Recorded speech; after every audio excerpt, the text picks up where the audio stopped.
Jean 4, 34. Jésus leur dit, « Ma nourriture est de faire la volonté de celui qui m'a envoyé et d'accomplir son œuvre. » Ma nourriture est de faire la volonté de celui qui m'a envoyé et d'accomplir son... Ma nourriture, c'est de faire la volonté de celui qui m'a envoyé et d'accomplir son œuvre. Ma nourriture, c'est de faire la volonté de celui qui m'a envoyé et d'accomplir son œuvre. Ta nourriture, c'est quoi? Tu te nourris de quoi? Tu vis pour quoi?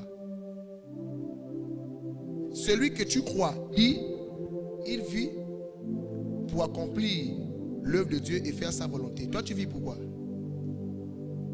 Si tu n'as pas répondu à cette question-là, c'est dangereux pour ta vie. C'est dangereux pour ta foi. Tu crois que tu as un accident. Tu as une erreur de fabrication de Dieu. Dieu a fait un mauvais mélange chimique et tu es apparu, boum. La Bible dit, nous connaissait avant que nous nous soyons dans le sein maternel. Donc Dieu t'a créé par erreur. C'est pourquoi si tu ne comprends pas ça, tu ne peux pas être sauvé. Celui qui ne mettra pas sa vie à contribution pour l'œuvre de Dieu ne sera pas sauvé. Parce que dans cette affaire, il est question de récompense.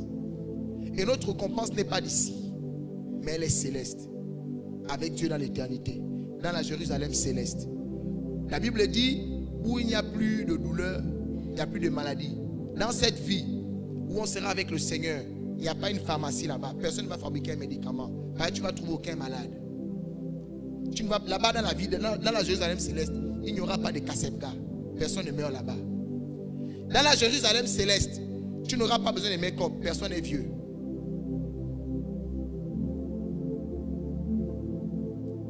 Dans la Jérusalem céleste, tu ne peux pas t'enorgueillir. Dire que tu vas vouloir écraser X ou Y. Parce que tout le monde est en haut. Tu vas vendre l'or à qui? La Bible dit que les rues sont pavées d'or. Toi tu me vends l'or, les rues sont en or. Tu me vends quoi? Tu fais quel malin? Alléluia. Quand tu as compris et que tu as basé ta foi sur cette espérance, tu te mets à l'esprit que donc finalement, Seigneur, qu'est-ce que tu veux que je fasse? Sers-moi. Aide-moi à gagner tes frères qui se perdent. Perds ta vie pour que je puisse gagner d'autres personnes. Et tu hériteras la vie éternelle.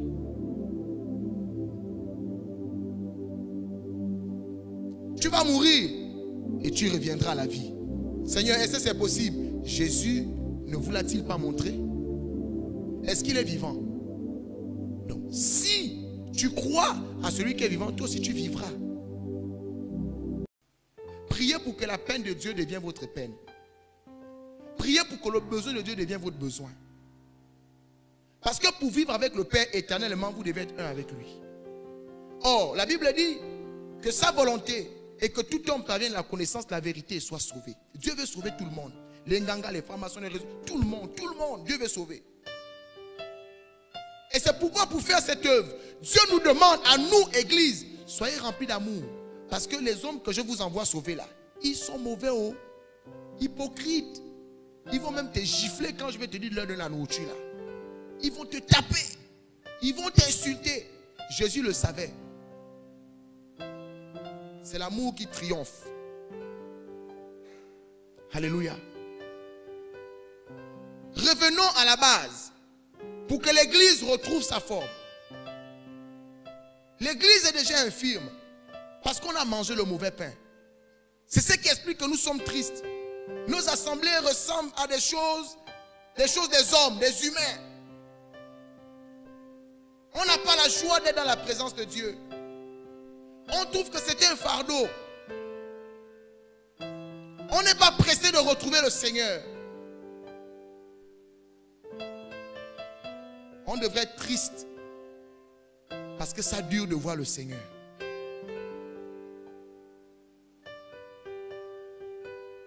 Est-ce que tu es pressé de voir Jésus vis-à-vis?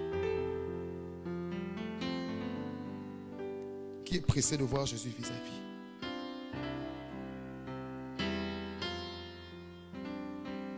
Dis avec moi que la peine du Seigneur devienne ma peine. Que le besoin du Seigneur devienne mon besoin. Je prie que cela soit ton partage ce matin. Je prie que ta foi soit basée sur la vie éternelle que Dieu te promet. Je prie que ta foi soit basée sur le fait que tu vas ressusciter un jour et tu vivras avec Dieu. Que ta foi ne soit pas sur les choses du monde. Quand bien même tu auras toutes les choses du monde, bien-aimé, tu mourras. Or, la Bible dit que Christ est mort à ta place. Pourquoi toi tu vas encore mourir? Quelqu'un est déjà mort pour toi. Toi tu meurs encore. Dis avec moi, je refuse d'être stupide. Église, pourquoi nous mourrons encore? Christ est déjà mort pour nous.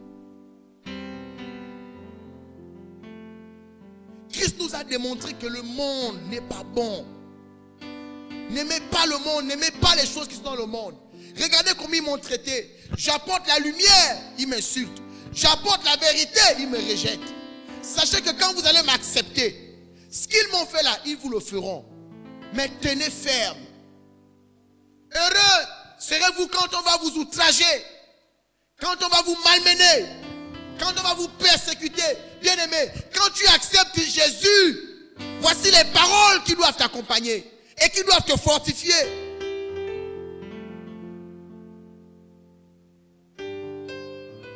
Il a dit, je vais vous préparer une place. Si ça n'était pas, je ne vous l'aurais pas dit. Est-ce que Dieu ment? Christ est mort à la croix pour aller te préparer une place, papa David. Il allait te préparer une place. Pourquoi voudrais-tu rater la place que Christ est parti te préparer dans un monde meilleur? Pour t'attrister pour les choses du monde. Tu n'es pas chez toi ici. Il a dit aux disciples, est-ce que réellement un roi peut faire payer l'impôt à ses fils? Ils ont dit non. Il dit voilà, nous on paye l'impôt parce que ce n'est pas chez nous. Mon royaume n'est pas d'ici. Judas a craqué parce que Judas a cru que Jésus devait être roi et puis dominer sur Rome et tout le monde. Mais les autres ont vu ce que Judas n'avait pas vu. Pierre a dit, poussé par l'esprit, à qui irions-nous? C'est toi qui as les paroles de la vie. Beaucoup de disciples ont abandonné Jésus parce qu'ils ont cru que Jésus allait renverser Rome. Comme c'était un homme puissant avec toute l'autorité, la puissance, il allait renverser tout le monde et s'asseoir sur le trône. Jésus n'est pas venu ici pour s'asseoir. Jésus pouvait seulement les regarder pour leur dire, mais le jour où tu verras ma maison, je ne sais même pas si tu auras l'occasion de voir ça. Je suis venu secouer ta foi ce matin pour que tu comprennes le Dieu que tu as accepté et ce qu'il te promet. Ne t'attriste pas pour ces choses-là. Elles sont utiles, n'est-ce pas? Mais elles ne sont pas indispensables. Et elles ne sont pas fondamentales. Parce que ce qui est fondamental pour toi, c'est Christ et la promesse de Dieu. Un jour, tu mourras et tu vas ressusciter.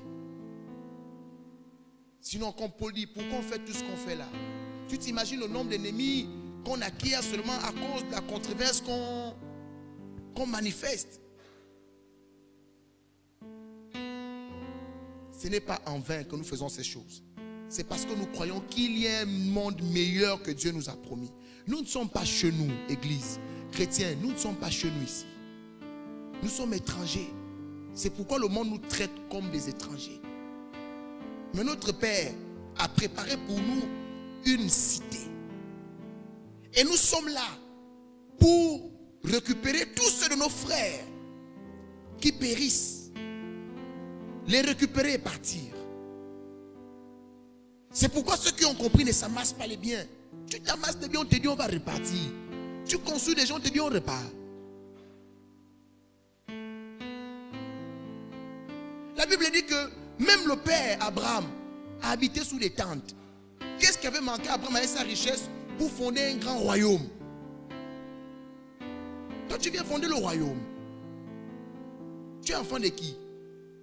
Où est le royaume de ton père? Le royaume de votre Père est où?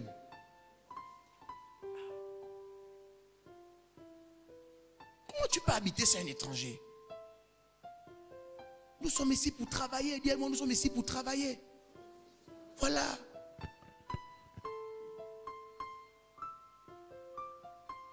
Je prie vraiment le Seigneur que cet évangile revienne au centre de l'église. Les chrétiens ne seront plus malheureux. Je vous jure, ils ne seront plus malheureux. Mais ce qui m'énerve, c'est qu'il y en a qui viennent troubler ce message. Non, ne regarde pas là-bas. Laisse Barak te raconte n'importe quoi. Regarde, tu as vu la belle Lexus là. Tu as vu, confortable. Tu serais élémentaire respecté. Et puis après, comment sont les asticots d'un riche, les asticots d'un pauvre? Tu as entendu que l'asticot est riche? Peut-être qu'il y a des gens qui pensent qu'ils ont des asticots climatisés.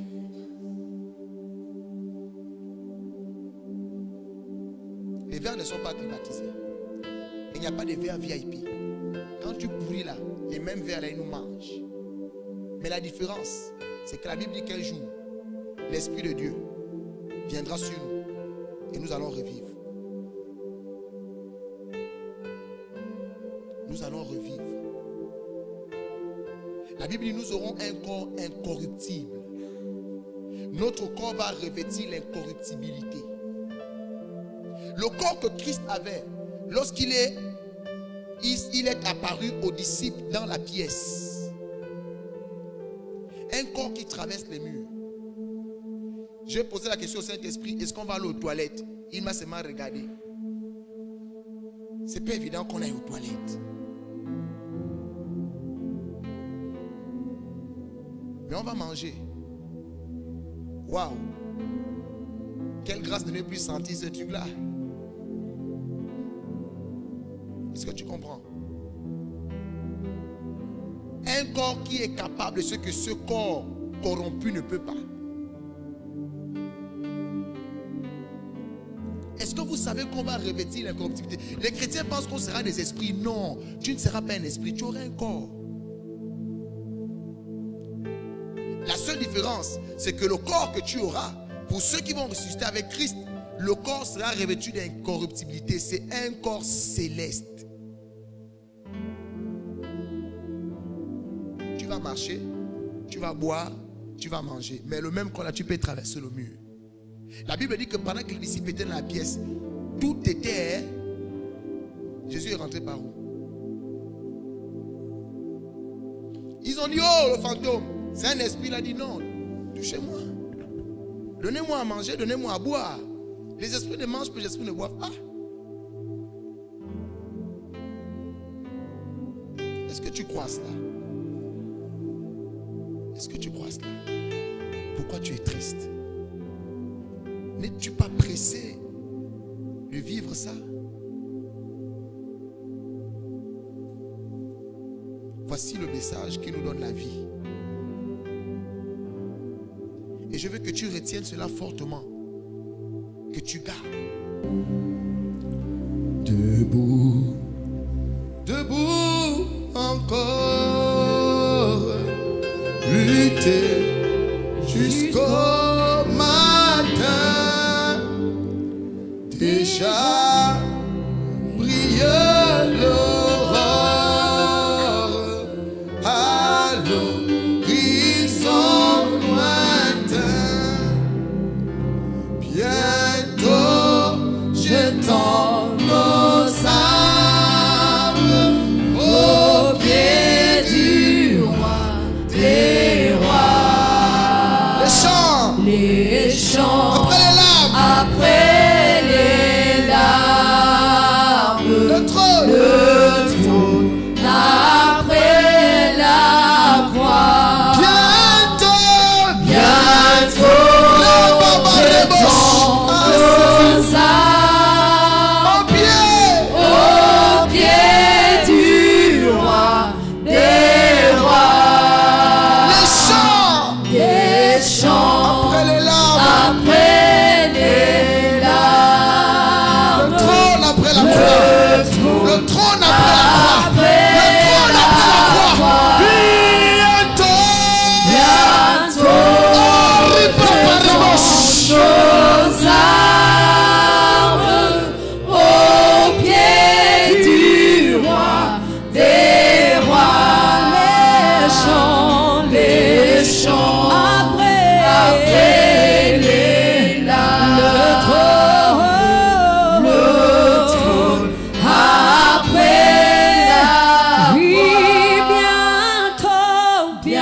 les chants, après les larmes, le trône, après la oui, bientôt,